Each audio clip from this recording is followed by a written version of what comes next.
This is Joshua Gindel. I'm the cellist of the Miró String Quartet. This is John Largess. I'm the violist of the Miró String Quartet. Tell us a little bit, before we talk about Beethoven, just the history of the quartet. Where's the name come from? Yeah, the quartet is named after the Catalan artist Joan Miró, who was a real innovator in the visual art world. And we actually named ourselves after him sort of by accident. We were a young quartet at Oberlin College in Ohio, and we needed a name because we wanted to enter some competitions. I was taking an art history class at the time, and we were learning about Miró and his conception of creating art, which is that you have to be able to imitate the great masters before you, but then when it comes to creating your own art, you need to be a visionary and create from the soul as opposed to imitating what you know. And I grabbed some prints of Miró because I was so impressed with that idea to bring back to my apartment, and I didn't have time to get to my apartment before our quartet rehearsal started. So I threw them on the table, and one of my colleagues said, what is that? And it was a sort of my literal sophomoric, knowledge of Miró. I explained who he was, and they said, well, why don't we call ourselves the Miró Quartet? And there was dead silence in the room. And that was it. We've been the Miró Quartet for 23 years now. It was a good silence. Yes. Yeah. Everybody thought it was a stroke of genius. Well, yeah, and the names that we had come up with prior to that were just terrible. Right, yeah. Can you give me a couple examples, just for fun? Yeah, so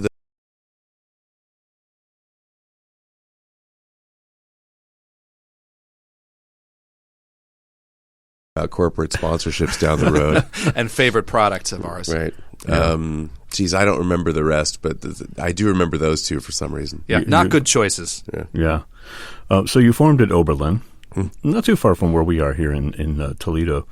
But now you're in Austin. Tell us about your work down there. So we've been the faculty string quartet in residence at the University of Texas at Austin now for 15 years. And we teach privately there as professors, as well as coordinate and run the string chamber music program there. And we have a concert series at the university. And over the last 15 years, we've really grown to love this community here. It's a wonderful arts community, and it really is our home. Well, I want to come back and talk a little bit about what you do as far as education and in the community. But let's move on to Beethoven. Your latest recording is Opus 131. Which is really one of the greatest of the late quartets. I know you've recorded almost all of them, right? You have just, 3 left to go? Yeah, we're intending to release the entire cycle in 2020, which is Beethoven's 250th anniversary. And that's your anniversary too, right? That will be our 25th season together, yeah. Yeah, it's going to be a big year for Beethoven and for you. Right. And yeah, no, Opus 131, our most recent album, for Beethoven even he thought one of his greatest musical accomplishments. It's a through composed work of about 50 minutes, and it's really Beethoven pouring his most intimate thoughts and intimate feelings, and also some circumstantial things surrounding his life at the time into music. And it's really just an extraordinary piece. It took me some time to learn to love the piece, honestly, as a young musician. But as I've gotten older, I feel closer to it every time we play it. Well, let's tell the story of what was going on in Beethoven's life at this time. I mean, like so many of his works, this is great art that arose from difficulty and circumstances in his life.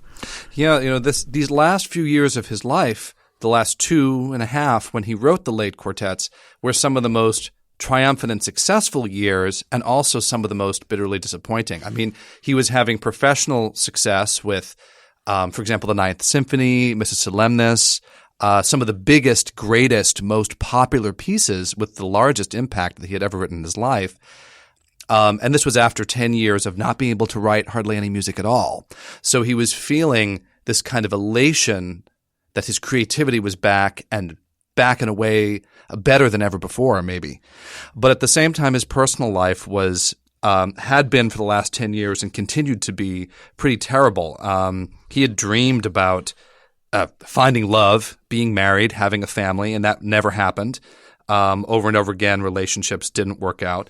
And he had been also struggling with this relationship with his nephew and ward, Carl, which really came to a head during the months that he was writing Opus 131. And Carl, actually, a week or so after the score was finished to be sent to the publisher, attempted to commit suicide.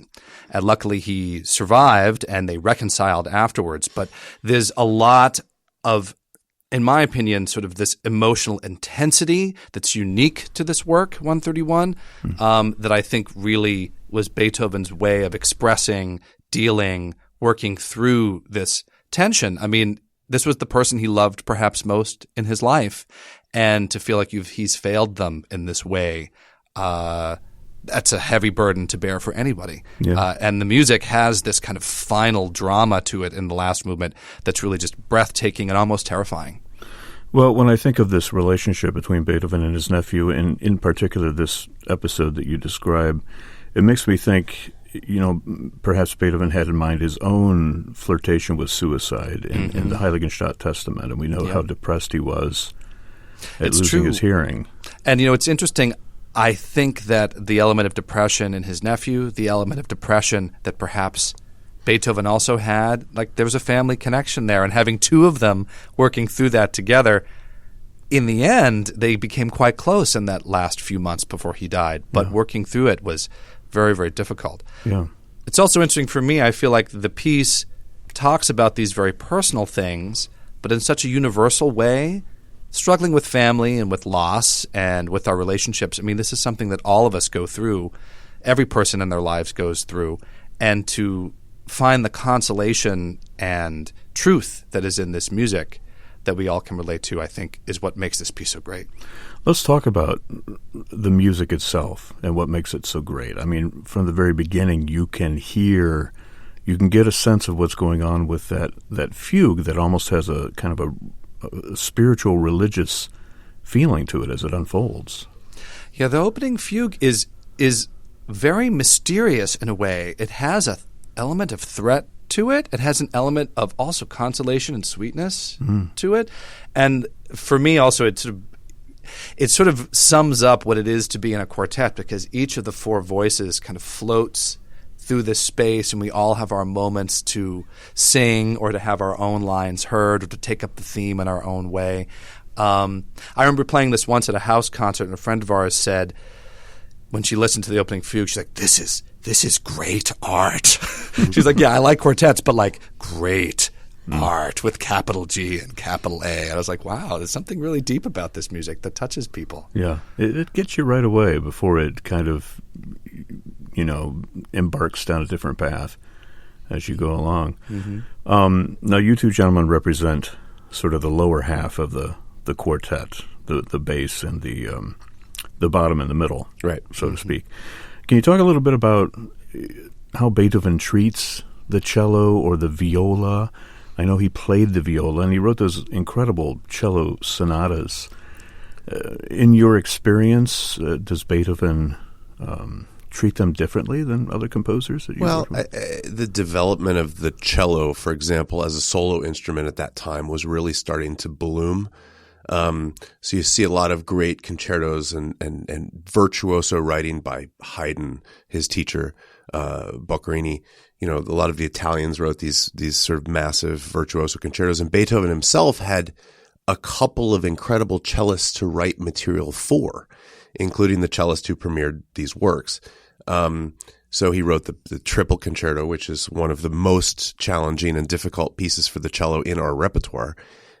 So he starts to use the cello a little more in a more versatile way than his predecessors did, where at times the cello part kind of soars over top of the quartet, because he's taking advantage of the fact that the cellists of the time could really play these virtuoso passages up high. And at times the cello really anchors sort of the emotional heart of the music when the cello gets pulled down to its lowest registers. I think if he had a choice, he would have actually preferred the cello to go down even further. We were talking about that yesterday, actually, in a rehearsal. So it is challenging in that I have to be a little bit manic, moving from bass rolls to middle voice rolls when John, my colleague here, takes the bass line, and then into some really high soaring, challenging soloistic moments. Yeah.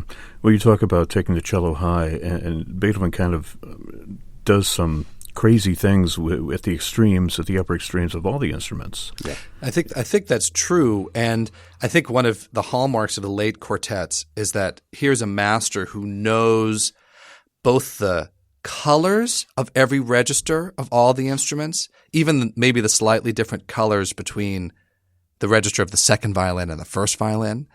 And he also knows emotionally what impact moving tunes and material into these registers will have. And he really can exploit them in a way I don't think anybody before him had done to create this wide palette of emotion in the colors of the sound. It's just amazing. Do you think that his deafness, I mean, he was totally deaf by the time he wrote this, gave him a sense of freedom when it came to writing for this genre? I mean, I think that's true. I think, he definitely used his imagination to its fullest and didn't allow any there's a famous story of Ignaz Schuppanzich, whose quartet premiered almost all these pieces, and he was working on one of the late quartets with Beethoven in the rehearsal, watching. He couldn't hear it, but he was watching what they were doing. And Schuppanzich complained about some awkward violin passage, and Beethoven said, "What do I care about your puny fiddle when the spirit of creation possesses me?" And you could be like, yeah, well, maybe if he wasn't deaf, he would have felt the same way. He would be like, do it anyway. That's what I want you to do. Yeah. But that's also part of the heroic quality of the music is that even today, 250 years later, these pieces are challenging. They're not easy. They're not always intuitive. And they demand something from us as the performers, emotionally and also technically, to really dig. And I think that's what makes them great, great, great pieces. Well, you really hit on what I wanted to ask you next, which was, so many quartets have played this music. How does Miró Quartet put their own stamp on it? How do you make it your own? I think that, every quartet feels like they bring a unique voice. You can probably tell by this interview that there's some strong personalities in our ensemble. Yeah. And two of them aren't even represented right now. Right. So we all have really strong ideas of how this music should go, and it's the amalgam of the four of our personalities that I think make it different. And we definitely get the feedback that when we play these works that we show more of the score, and we're able to kind of dig a little deeper, and that you really hear the complexity of the music as opposed to making it too homogeneous. Alongside that, we have a unique opportunity that allows us to actually distribute this music differently, which is that we give the music away for free. So that in its own right is different. You can go to our website, miroquartet.com, and download this album entirely for free until May 1st. And then everything we recorded prior to this, including all of the other Beethoven quartets that we've released, are available to stream there. We want this music to be heard. We clearly believe in it and believe in the power of it. And, we want to do anything we can to allow people access to it. Cellist Joshua Gindel and violist John Largess, two members of the Miró Quartet. Gentlemen, I want to thank you for talking to us here on FM 91. Best of luck with this new recording. Also, you can get that recording as a free download on their website at Miró Quartet, that's M-I-R-O, quartet.com, until May 1st. Beethoven String Quartet number 14, Opus 131. Again, Joshua and John, thanks for joining us today here on FM 91. Been a pleasure. Thank you. Thank you so much.